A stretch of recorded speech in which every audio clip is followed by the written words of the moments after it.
Olá, seja bem-vindo à leitura da Bíblia 365. Vamos continuar hoje no dia 4 de novembro, que é o dia 308. Vamos continuar em Ezequiel, capítulo 10, versículo 1, até o capítulo 11, versículo 25. Olhei e vi algo que parecia com um trono de safira sobre uma superfície de cristal acima da cabeça dos querubins. Então o Senhor disse ao homem vestido de linho: Vá entre as rodas que estão debaixo dos querubins, pegue um punhado de brasas ardentes e espalhe-as sobre a cidade.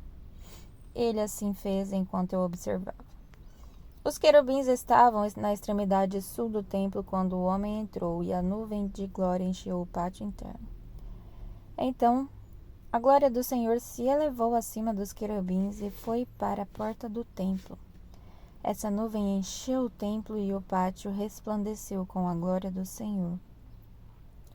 O movimento das asas dos querubins fazia um som como a voz do Deus Todo-Poderoso, e podia-se ouvi-lo até no pátio externo.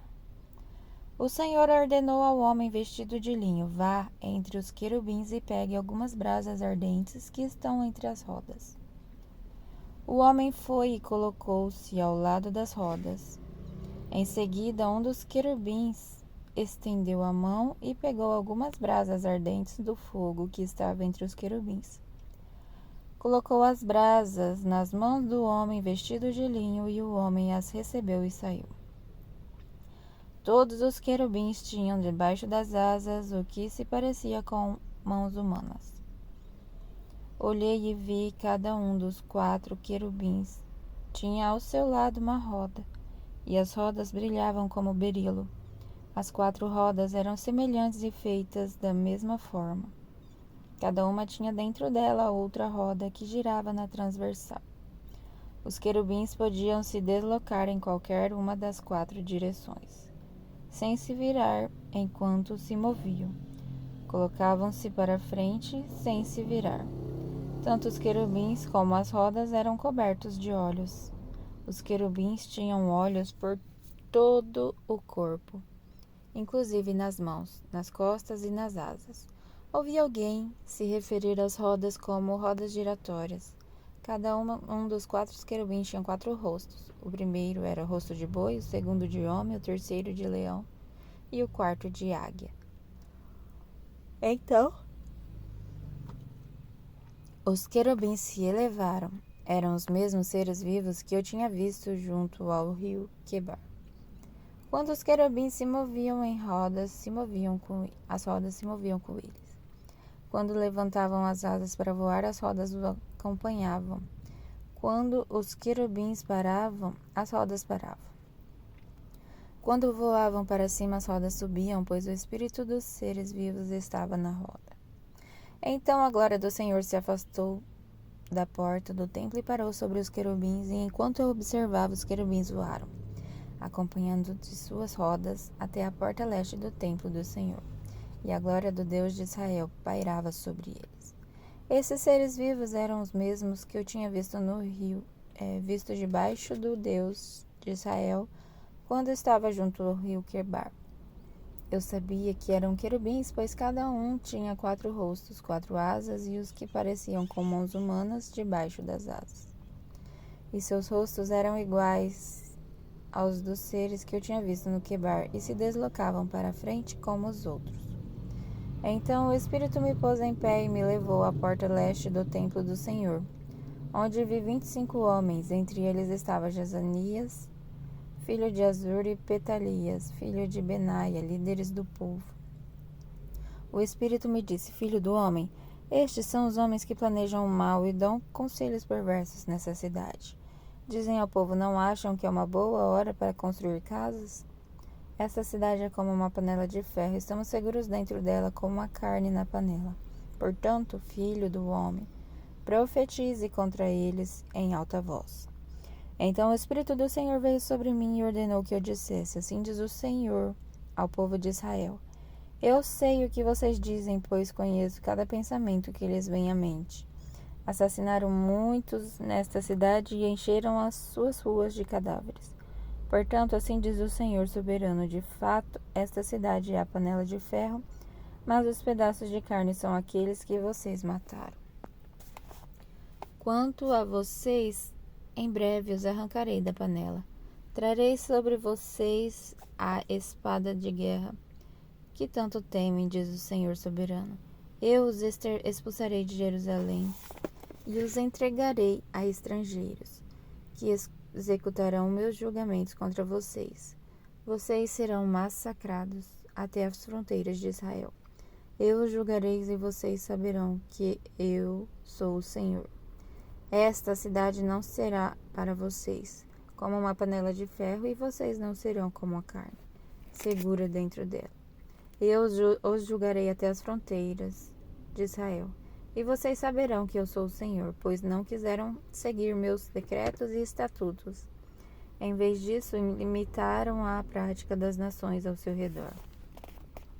Enquanto eu ainda profetizava, Petalias, filho de Benaia, morreu. Então prostrei-me com o rosto no chão e clamei: Ó Senhor soberano, matarás todos que restaram em Israel?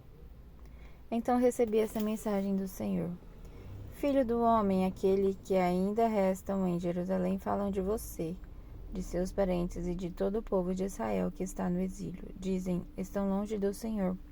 Por isso agora ele nos deu a terra deles. Portanto, diga aos exilados: assim diz o Senhor soberano: embora eu os tenha espalhado entre as nações do mundo, serei um santuário para vocês durante seu tempo de exílio. Eu, o Senhor soberano, digo que os reunirei das nações onde foram espalhados e lhes devolverei a terra de Israel. Quando eles regressarem para sua terra natal, removerão todos os requisitos de suas imagens repugnantes e de seus ídolos detestáveis. Eu lhes darei um só coração e colocarei dentro deles um novo espírito. Removerei seu coração de pedra e lhes darei coração de carne, para que obedeçam a meus decretos e estatutos. Então, eles serão o meu povo e eu serei o seu Deus.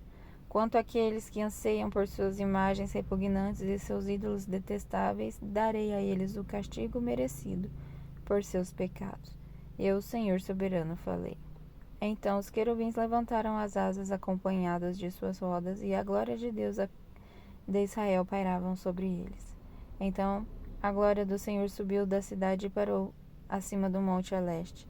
Depois disso, o Espírito de Deus me levou de volta à Babilônia, para o povo no exílio. Assim, terminou a minha visão, e eu relatei aos exilados tudo o que o Senhor me tinha mostrado. E agora em Hebreus, capítulo 6, versículo de 1 a 20.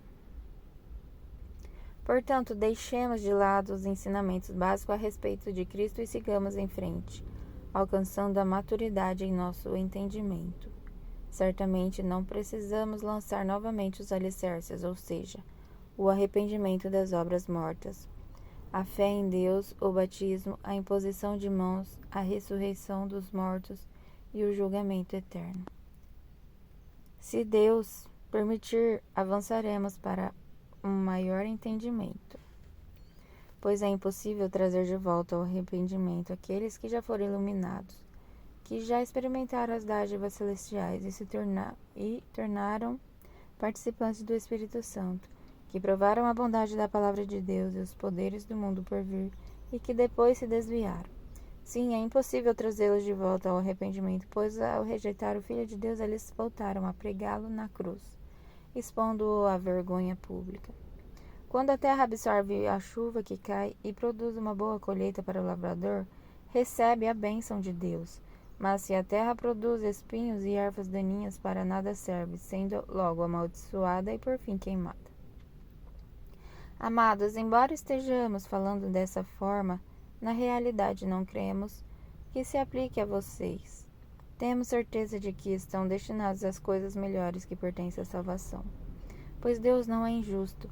Não se esquecerá de como trabalharam arduamente para Ele e lhe demonstraram seu amor ao cuidar do povo santo, como ainda fazem. Nosso desejo é que vocês continuem a mostrar essa mesma dedicação até o fim, para que tenham plena certeza de sua esperança. Assim, não se tornarão displicentes, mas seguirão o exemplo daqueles que, por causa de sua fé e perseverança, herdarão as promessas. Considerem a promessa de Deus a Abraão, uma vez que não havia ninguém superior por quem jurar. Deus jurou por si mesmo.